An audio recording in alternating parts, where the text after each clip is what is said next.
Guys, welcome back once again to Team MC Love. Guys, it's your boy once again, Mr. Candy Love, back with you, something special. Yes, I'm on suit today, guys. I'm on suit. I look clean. It's your boy, bro. Okay, guys, without wasting much of your time, let's just check this video out because I have an appointment. I have something to do later this morning, so I have to do this video, then go and catch up with that. I love you guys, so I say I have to give you guys what you guys deserve.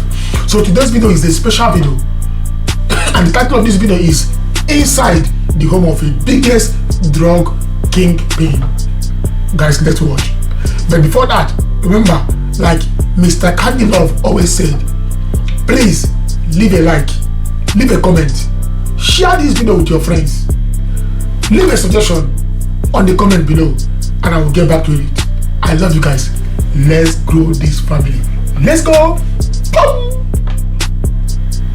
There are many differences between regular people and drug kingpins. Not only is their life full of violence and unexpected events, you just never know when the police are going to come bang down your door. Their homes are also, well, a little bit nicer looking than ours. People call it narcoarchitectura, the drug lord architecture. Think mansions, swimming pools, luxurious cars, secret passages. Even their own tombs have air conditioning, and it almost feels like a celebrity's fortune. So join us as we have a look inside some of the most controversial drug kingpins' homes that have ever existed. Oh, and a word of advice, kids. Don't do drugs. Joaquin Guzman. Joaquin Guzman, also known as El Chapo, is among one of the most known drug kingpins, and the public has been trying to have a peek into his home for many, many years. It finally happened after his last arrest in 2016. But why did it take so long? Well, Guzman escaped from a high-profile prison twice, and if you're not familiar with the story, he was the leader of the powerful criminal organization known as the Sinaloa Cartel. And many call him one of the biggest drug lords of our time. He was also named as one of the richest people on Earth. His net worth are in the estimates of around $1 billion. Now his house is quite unique, ordinary looking on the outside, but features a dressing room with a mirror, which leads to a secret doorway, leading to a tunnel down to the city's drainage system. Wow. This is where he managed to hide before he was recaptured. Wow. This guy spent a lot of money in this house, for real. He did spend a lot of money building this tunnel and making this pathway to the drainage of the city. Captured. And that's not all. After the police raided his home, photos from the inside of the mansion were posted online. And it might surprise you just how much stuff Guzman actually owned. The police found a hot tub located in a man-made cafe in the tunnels. El Chapo also had plenty of stolen art in his possession, as well as exotic animals in his zoo. Just imagine what it would be like if you owned a Black Panther. He also had a bunch of weaponry and plenty of cash like any good drug lord would. And it was spread out. Boy, can you see those weapons? Let me just go a little bit back. Bye. Even a rocket launcher, small rocket launcher, like we call it bazooka, is there, man. AKs. Cash like any good drug lord would, and it was spread out everywhere. And these are pile of monies, boy. It must be a real struggle when you have so much money that you're not really sure what to do with it, so you just pile it up all over. Exactly. Look at money, bro. Look at money. This dude will not eat this money, and he's still making money, still committing crimes. I thought that when someone there should be a stage where you be like, man, I think it's enough. But they don't care, they keep doing what they are doing. The place. Although he had paid off local officials and military commanders, the neighbors ended up ratting him out, and his mansion was raided on January 8th of 2016. Which leaves you to ask yourself, how well do you really know your neighbors? Rakesh Iote Saran. Now, some drug kingpins get really creative with how they get their money, And Rikishi Saran didn't just sell drugs on street corners and then smuggle his way to his wealth. He had an online pharmacy, selling millions of dollars worth of pills over the internet, and reportedly earned $50,000 a day on average. Which isn't really a bad deal, right? With the money he made, he bought a $1.2 million, 22,000 square foot mansion in Arlington, Texas, and it was just a few miles away from Cowboy Stadium. Now here's just a couple of the things that you would find if you walked into Rikishi's mansion. Heated marble tile, 5 fireplaces, an indoor pool, custom painted murals, and every room has large windows, and the front yard has a large garden. The mansion itself has 7 bedrooms, 4.5 bathrooms, a home theater, a sauna, a dance studio, and a private library. Not too shabby for a drug kingpin. Since his 2005 arrest, though, his home has been auctioned off with a value of $3.7 million. Paul Yearsley. Now, if these facts didn't make you want to become a drug kingpin yet, the next one surely will. So, what happens when you have amazing designer skills and mountains of cash to spend? Well, let me tell you what happens. People, well, they begin questioning where you acquired all of your cash. And that's what happened to Paul Yearsley, our next drug kingpin. Looking fairy tale-like from the outside, this $9.5 million home based in Manchester, UK, featured a ginormous swimming pool, handcrafted marble tile work, bathrooms with a sauna, a private bar, and a luxurious home theater. Wow. In 2009, Yearsley's mansion was even featured in a magazine, and it made Britain's crime agency wonder, how in the world did a man like him manage to get so much money? The guy was a neighbor to soccer stars, and he claimed that he got the money from selling homes to footballers, and that he was a property tycoon. But there's more to his money, as it turns out. Yearsley was a drug lord, and he even admitted to supplying 330,000 British pounds worth of weed. Now, that's a whole lot of weed. And his home is on sale for half the amount that he bought it for, due to the ongoing maintenance that's required. Now here's a lesson learned, kids. When you acquire illegal money, try not to brag about it and have photo shoots of your house in a magazine. Exactly. That's what some people do, that they are doing some criminal things and they are flaunting it. You know, before this, I think I would use the opportunity to say something. I will be doing highlighting or reacting to the video of this our wonderful brother, what's his name, Hush Puppy. Hush Puppy. You know, it's one of them, but his case is a different case, not the drug stuff, but in the other crime stuff. I will react to his video. Maybe anytime this week, if not this evening, I will try my best and give you some. Because you just never know who's watching. And if nothing else, karma will eventually come to get you. And now a comedy break. Hey kids, do you want to hear a joke? Justin Bieber. Haha, just kidding. But it's relevant to our next drug kingpin, as weird as it might sound. Luciano Pezzo.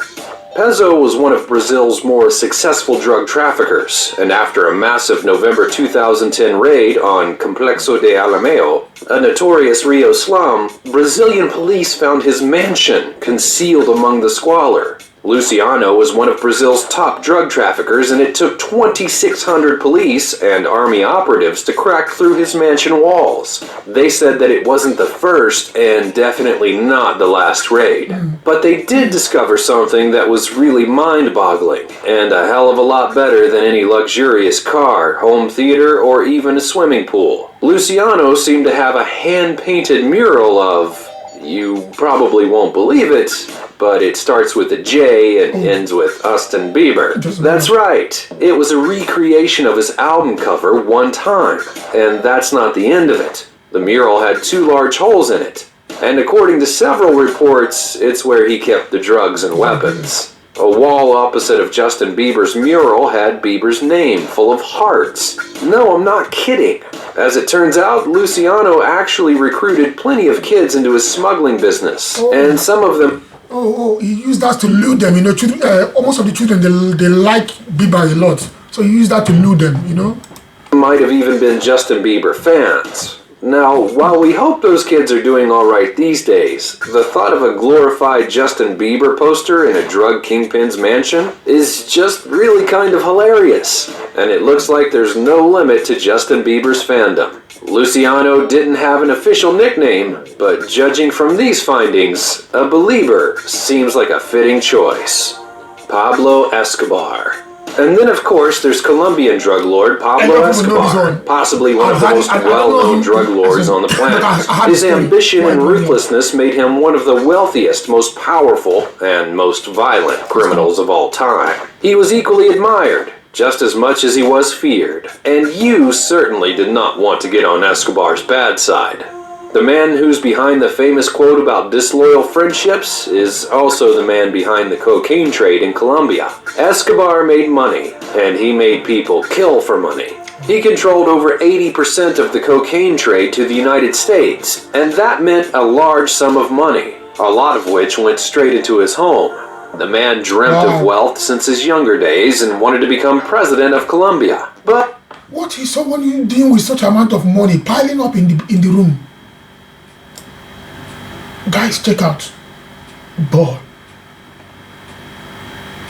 Oh my God. Wanted to become president of Colombia. But that life took on a slightly different path when he began stealing cars and later joined the Colombia smuggling business, earning as much as $420 million in a week. Named as one of the 10 richest people on Earth by Forbes magazine, Escobar was swimming in money, just like Uncle Scrooge, and he didn't hold back in spending it. His house was known as the Hacienda Nápoles, located in Miami, and it even included a zoo full of exotic animals. It's without a doubt one of the most famous drug lord houses, and you can find a lot of photos showing the property after the police had raided it. Escobar also owned several luxury cars, and his estate even had a bull ring along with a kart racing track, although we can't really imagine Escobar jumping into a go-kart. He even had a private runway for his planes so that he could make his drug smuggling job even easier for himself. Over the years, many entertainers as well as models and celebrities flew to his house to hang out. Man, this guy is something else. He even had a runway in his house so that the planes would be taking off and coming back from his house. Bro. Out with Pablo, and he was well known in every business imaginable. And upon his arrest, the government, for some reason, allowed Escobar to build his own luxury prison, which he named La Catedral.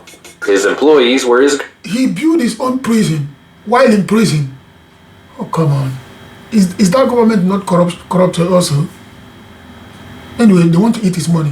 Why not take the money and build it and invest the money too?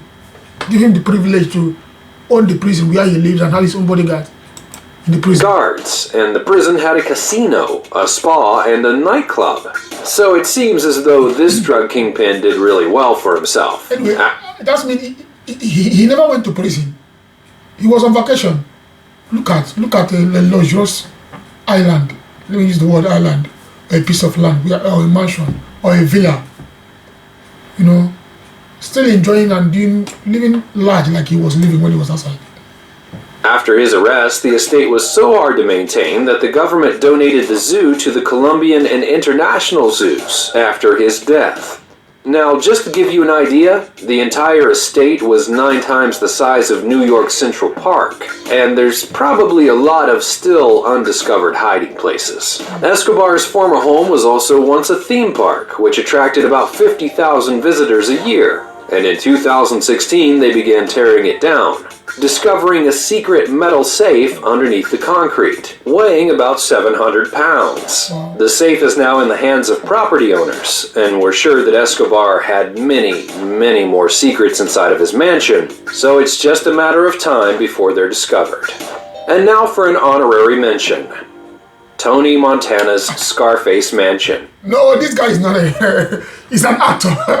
Why did he say included? Let me see what they are saying, talking about him.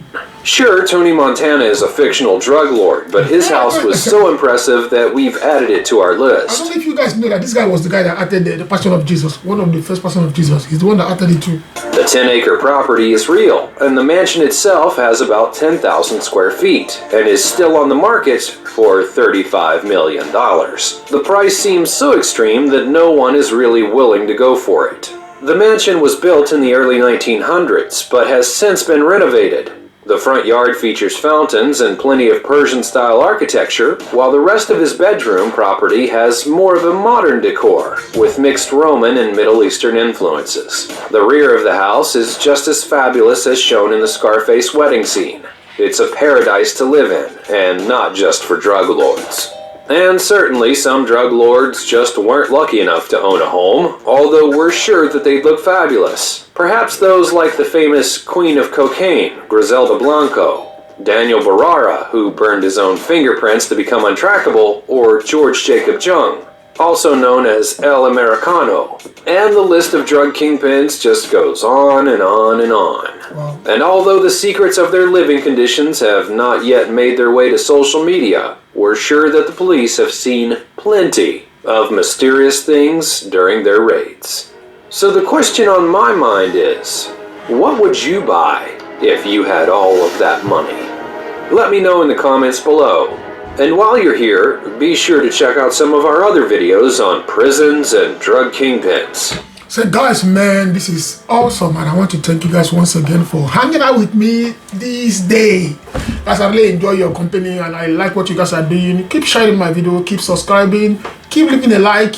Let's grow this channel, man. It's still a baby. We need to grow it. We need to make it what it gotta be. You know, this is a family. We are building a family, bro. And mind you, there will be haters, but they can't because we need them. Even if you don't like what I'm doing, give me a thumb down. It's okay, no problem. I love it. Give a thumb up or a thumb down. It's okay. Leave a comment, negative or positive, no problem, bro. We need them, you know. So I want you guys to know that I love you guys. I love you guys. I love you guys once again. And please, I have to repeat this again. Subscribe, leave a comment, click the like button, share with your friends. And if there is anything that you want me to react to, leave it in the comment below, and I will definitely react to it. I love you guys. Until I come your way once again, keep enjoying and keep loving. Remember, don't give up. Signing out, Mr. Candelo.